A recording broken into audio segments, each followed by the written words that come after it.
1 inch बाल कैंची से काट लेते हैं اور ہم لوگ تو پورا حلق کراتے ہیں، یعنی پورے بال نائی سے اس کو صاف کرواتے ہیں۔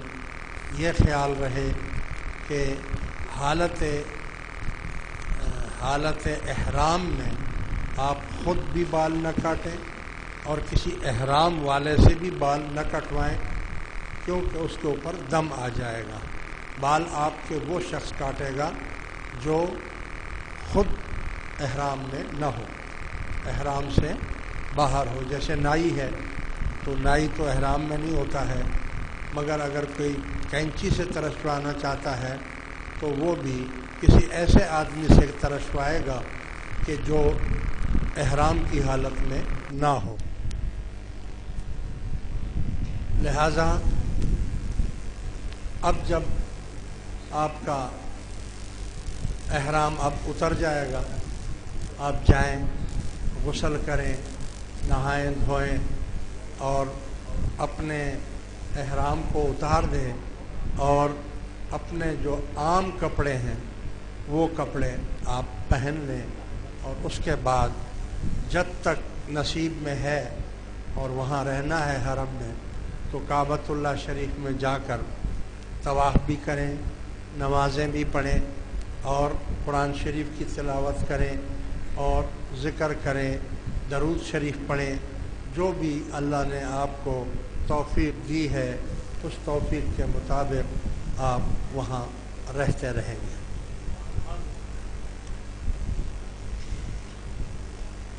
جب 8 ذی الحج کا دن آ جائے، آپ نے 9 اور 10 کا پوچھا ہے نا، میں پورا بتا دوں آپ کو۔ 8 ذی الحج کو تمام لوگ اپنے ہی ہوٹل یا اپنے ہی گھر میں غسل کر کے اور احرام باندھ لیں گے۔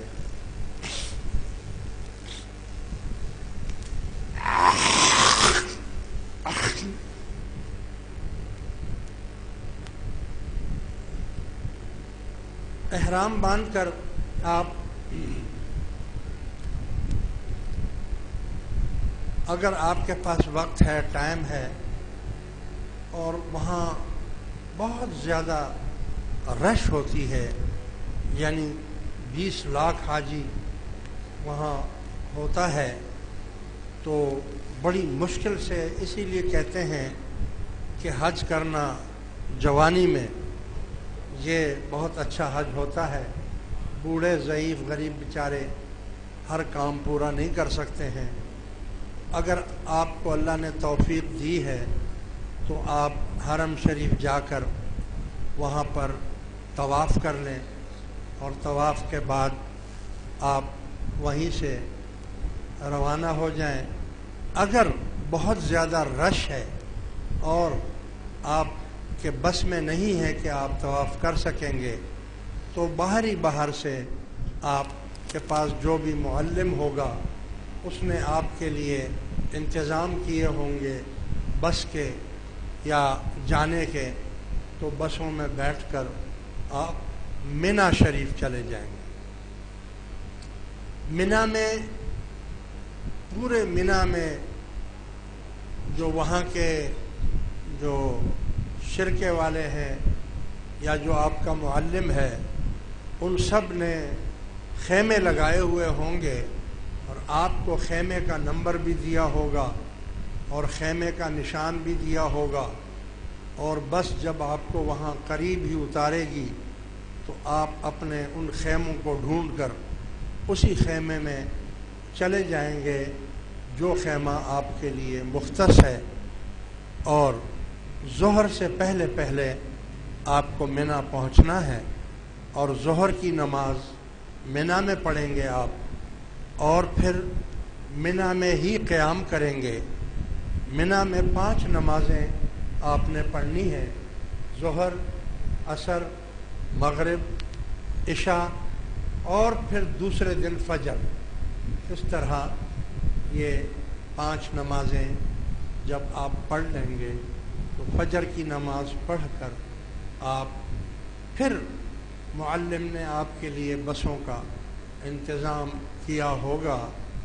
कुछ लोग पैदल भी जाते हैं, तो उसमें आप बस में बैठेंगे और जो पैदल जाने वाले हैं वो पैदल चले जाएंगे और मिना से अराफात तक ये सफ़र होगा।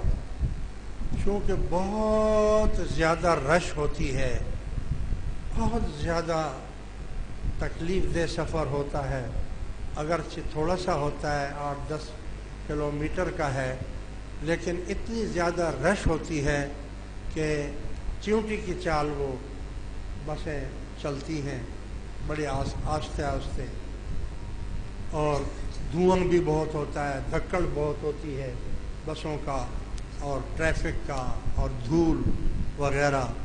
अक्सर बहुत से हाजियों की तबीयत भी ख़राब हो जाती है। तो वहाँ पर आपने ज़ोहर से पहले पहले अरफात पहुँचना है, और अरफात के मैदान में जब आप पहुँच जाएंगे तो ये हज का रुकन आज़म है, यानी जो भी 9 ज़िलहज को उस अरफात के मैदान में पहुँच गया, समझो कि उसका हज हो गया। 9 को हज होता है और वहाँ पर ज़ोहर से मगरिब तक आप वहीं रहेंगे। ज़ोहर और असर की नमाज मिलाकर पढ़ते हैं, लेकिन बाज़ का फतवा ये है कि जो लोग मस्जिद निमरा में नमाज़ पढ़ते हैं उनके लिए इमाम 2 जमातें करता है, ज़ोहर की भी और असर की भी। लेकिन जो लोग खेमे में हैं वो ज़ोहर अलग पढ़ें और असर अलग पढ़ें। मुख्तलिफ फतवे हैं, या एक साथ भी ज़ोहर और असर पढ़ लेते हैं। इस तरह मगरिब में सूरज गुरूब होने से पहले पहले तक आप वहाँ क़याम करते हैं, दुआएं मांगते हैं, इस्तग़फ़ार करते हैं, अल्लाह की बारगाह में तौबा करते हैं और अल्लाह ताला उन पर रहमत करता है, उनकी तौबा को कबूल करता है।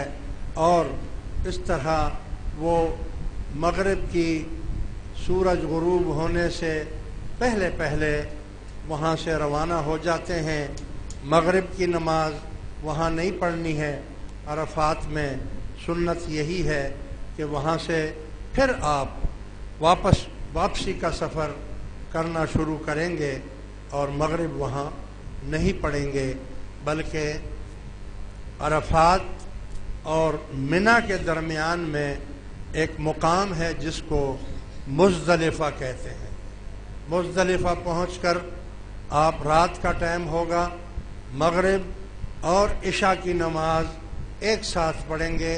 जिस वक्त भी आप पहुँचें, आप 8 बजे पहुँचें, 10 बजे पहुँचें, 12 बजे पहुँचें, रात को 2 बजे पहुँचें, मगर मगरिब और इशा की नमाज मुज़दलिफ़ा में भी पढ़नी है और वहाँ से कंकरियाँ भी चुननी हैं।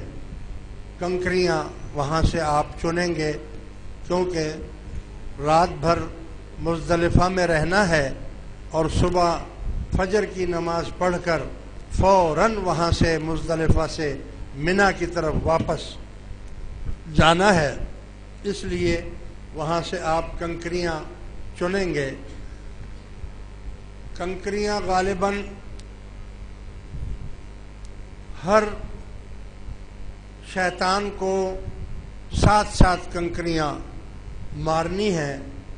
तो पहले दिन जो है वो बड़े शैतान को कंकरियाँ मारनी हैं, फिर दूसरे दिन तीनों शैतानों को मारनी है, फिर तीसरे दिन कंकरियाँ मारनी हैं। इस तरह 7 कंकरियों के हिसाब से शायद 70-72 ये कंकरियाँ बनेंगी। ये आपने अपने साथ लेकर कपड़े में बांध लेना है और फिर फजर की नमाज पढ़कर मुज़दलिफ़ा से रवाना होकर आप जब मिना पहुँचेंगे तो मिना में अपने खेमे में नहीं जाएंगे, बल्कि वहीं पर शैतान जो है